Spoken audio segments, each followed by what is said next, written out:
Hello friends, రేపటి complete episode ఇప్పుడు ఈ వీడియోలో చూడండి.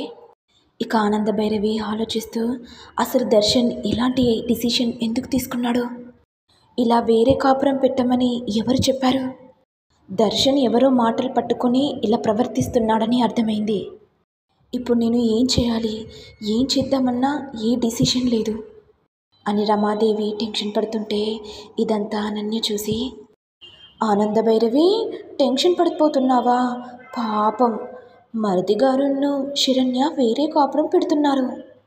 వేరే కాపురం పెట్టడం నీకు ఇష్టం లేదు కదత్తయ్య. ఈ ప్లాన్ని కూడా చెప్పింది నేనే మరిది గారికి. నువ్వేమో జుట్టు పట్టుకొని ఆలోచిస్తూ ఉంటావు, అసలు నా కొడుక్కి ఎవరు చెప్పారా అని. చూసావా ఆనంద, ఉమ్మడి కుటుంబాన్ని వేరు చేయనని చెప్పావు కదా, ఇప్పుడు చూడు ఒక్క విషపు విత్తనాన్ని నాటాను, ఇప్పుడు చూడు ఈ కుటుంబమే ముక్కలు ముక్కలు కాబోతుంది అని సంతోషపడిపోతుంది. ఇక తెల్లవారగానే దర్శన్ కిందికి వచ్చి ఏ నిర్ణయం తీసుకున్నారు చెప్పమ్మా, ఏం సమాధానం ఇవ్వట్లేదు.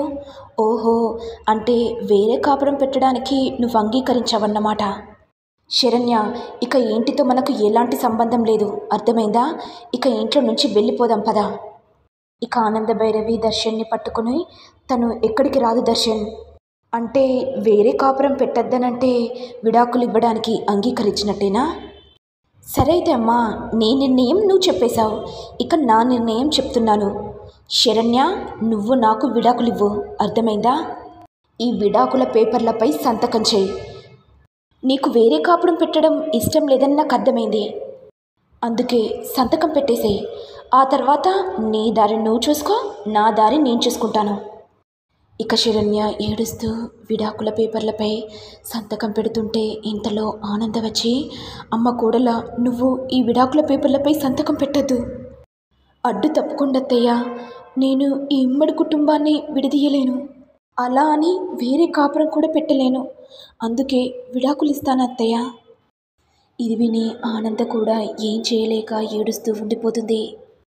ఇటు ఏమో దర్శన్ మనసులో, అమ్మయ్య, అంటే వేరే కాపురం పెడదామనేసరికి ఇక పాపం ఈ శరణ్య కూడా విడాకుల పేపర్లపై సంతకం పెడుతుంది. ఇదేదో ముందే చేసుండే బాగుండేది, అప్పుడే కదా ఈ శరణ్య నాకు విడాకులు ఇచ్చేసేది, ఇక నేను హాయిగా సమీరాని పెళ్లి చేసుకునేదాన్ని.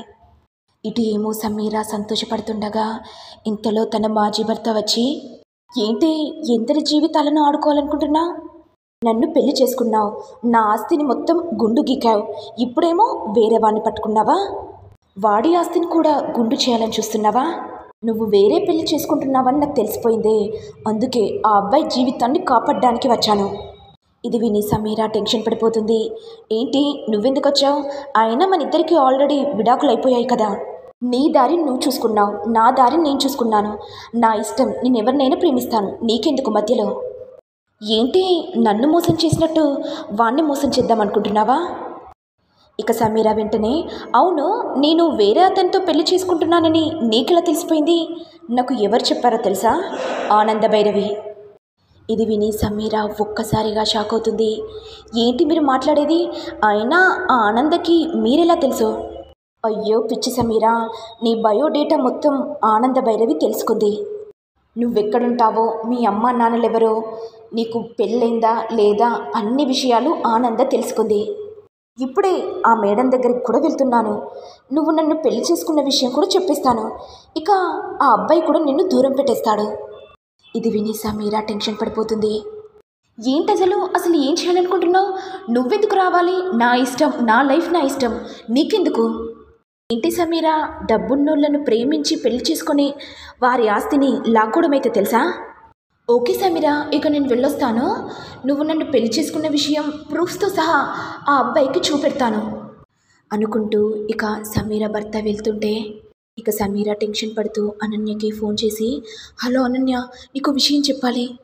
ఏంటి సమీర, ఎందుకు టెన్షన్ పడిపోతున్నా, నేను చేసిన ప్లాన్ వల్ల పాపం శరణ్య దర్శన్కి విడాకులు ఇవ్వాలనుకుంది, ఇక మీరిద్దరూ హ్యాపీగా ఉండొచ్చు. అయ్యో అనన్య, నీకు విషయం చెప్పాలి, ఆల్రెడీ నాకు మ్యారేజ్ అయింది, నా మాజీ భర్త వచ్చి అన్ని విషయాలు చెప్పడానికి మీ ఇంటికి వస్తున్నాడు. ఏంటి సమీర, ఏం మాట్లాడుతున్నావు? అవును అనన్య, దయచేసి నన్ను క్షమించు, నాకు పెళ్ళైన విషయం నీ దగ్గర దాచాను. ఈ విషయం ముందే చెప్పాలి కదా, ఎలాగోలాగా మేనేజ్ చేసేదాన్ని, ఇప్పుడేమో నా తంటకు తీసుకొచ్చావు అని అనన్య టెన్షన్ పడిపోతుంటే ఇంతలో ఆనంద భైరవి అనన్యను చూసి, ఏంటి అనన్య టెన్షన్ పడిపోతున్నావు? సమీర అన్ని విషయాలు చెప్పిందా? తన మాజీ భర్త కూడా ఇక్కడికి వస్తున్నాడు కదా, నేను టెన్షన్ పడడం చూసి నువ్వు ఆనందపడిపోయావు కదా.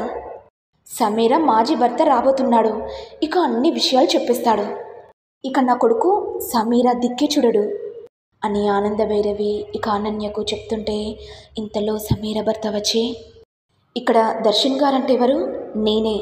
మీతో ఒక ముఖ్యమైన విషయం చెప్పాలి. ఏ విషయం గురించి? అయినా మీరెవరో నాకు తెలియదు కదా, ముఖ్యమైన విషయం మీరెందుకు చెప్తారు?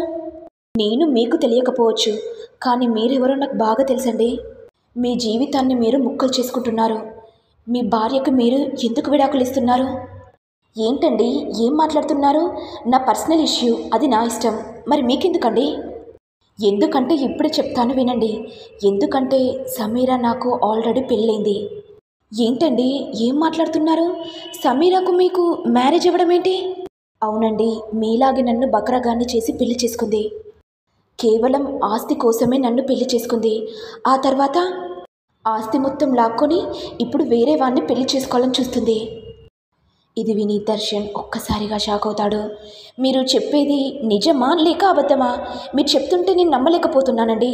సమీర ఎలాంటిదో, ఎలాంటి వ్యక్తిత్వం గలదో నాకు తెలుసండి. మీరు నమ్మరని నాకు తెలుసండి, అందుకే ప్రూఫ్స్తో సహా తీసుకొచ్చాను. ఇదిగోండి మా మ్యారేజ్ ఫొటోస్ అని సమీర భర్త చూపెట్టగానే ఇక దర్శన్ చూసి ఒక్కసారిగా షాక్ అవుతాడు. ఇక ఆనంద భైరవి వెంటనే, దర్శన్ నువ్వు ముందు వెనక ఆలోచించలేదు. నేను సమీర గురించి అంతా ఎంక్వైరీ చేశాను. ఎంక్వైరీ చేసిన తర్వాతే నాకు అన్ని విషయాలు తెలిసింది. ఎందుకంటే సమీరాకి ఆల్రెడీ పెళ్ళైన విషయం. నేను చెప్తే నువ్వు నమ్మవని తెలిసి అందుకే సమీర భర్తనే ఇక్కడికి రమ్మని చెప్పాను. ఇప్పటికైనా నా మాట విని సమీరాని మర్చిపో. సమీర ఏంటో నీకు తెలిసిపోయింది కదా అని అనేసరికి దర్శన్ బాగా బాధపడతాడు. ఇంతలో సమీర దర్శన్ దగ్గరికి వచ్చి, దర్శన్ ఇతను చెప్పిన మాటలు నమ్మకు. వీడు పెద్ద ఫ్రాడ్, డబ్బుల కోసం ఏదైనా చేస్తాడు.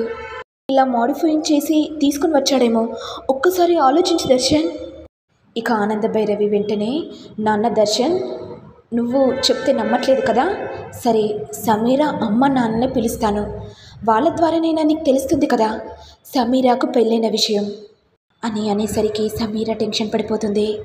అయినా మా అమ్మ వాళ్ళని పిలవడం ఎందుకు? చూసావా దర్శన్, నేను వాళ్ళ అమ్మ నాన్నని పిలుస్తానగానే ఎలా టెన్షన్ పడిపోయిందో. కాస్త ఆలోచించు దర్శన్, నువ్వు ఇంకా చిన్నపిల్లవాడివి కాదు. అన్నీ ఆలోచించి ముందడుగు వేయాలి. కాస్త ఆలోచించు దర్శన్ అని అనేసరికి దర్శన్ ఆలోచనలో పడిపోతాడు. మరి నెక్స్ట్ ఎపిసోడ్లో ఏం జరుగుతుంది?